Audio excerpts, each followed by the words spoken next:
Putik man, na-appreciate ko na tong Hirara na to pre. Nakakabisado ko na siya eh. Akala ko nung una wala tong damage. Pero nung nalaman ko yung mga skills niya at kung paano siya gamitin no. Gagi man, sobrang nakaka-enjoy na. Playstyle nitong Hirara, in out lang, parang ganito. Nagpa-cooldown ako kanina, tapos pumasok ako, di ba? Ngayon yung passive ko, cooldown na naman. Okay, back muna tayo. Mamaya papakita ko sa inyo. Magandang combo din to guys. Kaduo ko dito yung Beleric. Ayun na, pag ulti ng Beleric, pasok tayo. Naubos yung passive natin. Tapos back muna konti, pwede tayo mag tower dive. Pagka cooldown na yung passive nyo, then pwede kayo bumak. Solid ng hero na to man. At kung mapapansin nyo, yung mga kalaban natin, puro panghuli sila. Tignan mo yung ginawa natin sa Julian. 'Di ba? Yung mga skills niya na dodge natin. Eto pre, susubok na naman siya. Tingnan yung gagawin natin man. Diba? Imbis na tayo mabigyan, siya yung nabigyan pre. Tapos back muna konti. Ang duga nitong hero na to man, sa totoosin lang. Ayun no, pitas na sana tayo dyan no. Buti na lang, mayroon tayong passive pre. Eto pre, may tips pa ako. I-timing nyo lagi yung passive nyo para invulnerable kayo, kagaya nito pre. Nag-aantay lang tayo ma-low HP yung turtle. Tingnan nyo man yung gagawin ko dito. Swipe down, tapos retry. Kung di natin na-dodge yun, ipit tayo sa Akai. Ayun, nagpa-cooldown ulit ako ng passive natin. Papasok ulit tayo dyan. Nakikita nyo yung mechanics sa hero na to? In out lang siya. At ang kagandahan sa hero na to pre, pwede ka mag tower dive, pwede mo habulin yung mga kalaban mo kahit nakatakas na sila, kagaya niyan pre oh.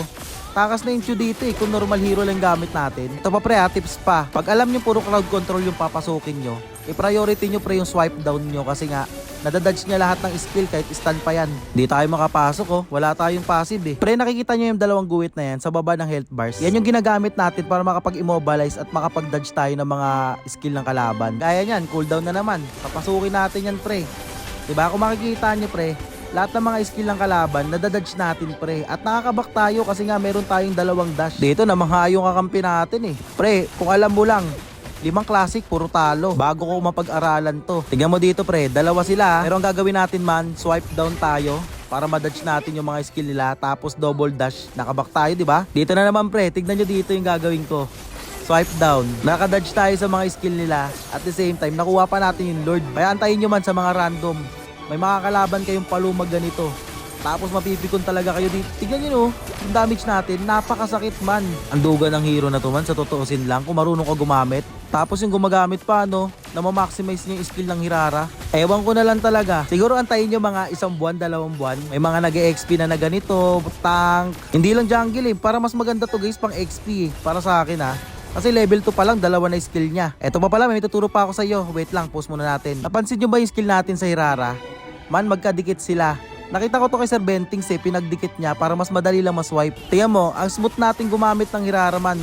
Dito pre oh, pinaglalaruan ko lang sila eh. Baka ko konti, tapos antayin ko ulit yan na mag-cooldown yung passive ko. Diba?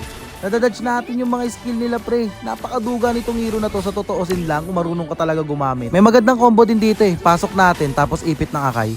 Okay ka lang Akai? Talaga na ito oh. Ito pre oh. Dash tayo dalawa, tapos swipe up, tapos swipe down. Diba? Ang sakit. Babalikan pa natin yan kasi kumukooldown yung passive natin man eh. Ayun oh.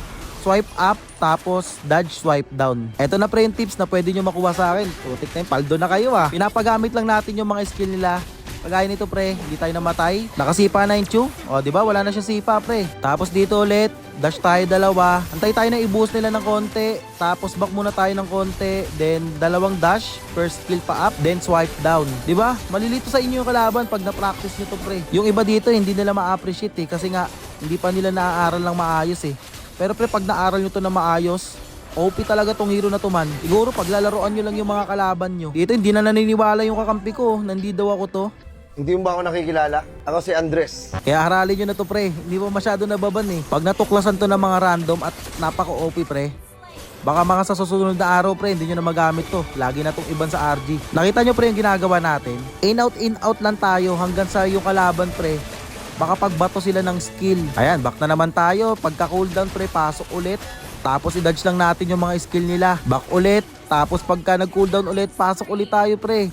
Ganun lang tong playstyle nitong Hirara na to. Hanggang mabigay nila lahat ng skill nila, wala na silang gagamitin sa mga kampi nyo. Tingnan nyo, matatapos na yung laro, wala pa tayong kill. Kaya abangan nyo yung mga susunod na kabanata dito sa Hirara na to man. Maraming mga palong gagamit ito, lalo na sa mga high points dyan. Kaya ano pang inaantay nyo, i-share nyo na at i-follow nyo na yung video natin para marami pa tayong mga metangang ilalabas na makikita nyo. Yun lang, sana marami kayong walang natutunan. Let's go. Hindi ako mali. Ako na naman mali. Grabe. Bad trip. Sir, hindi sir.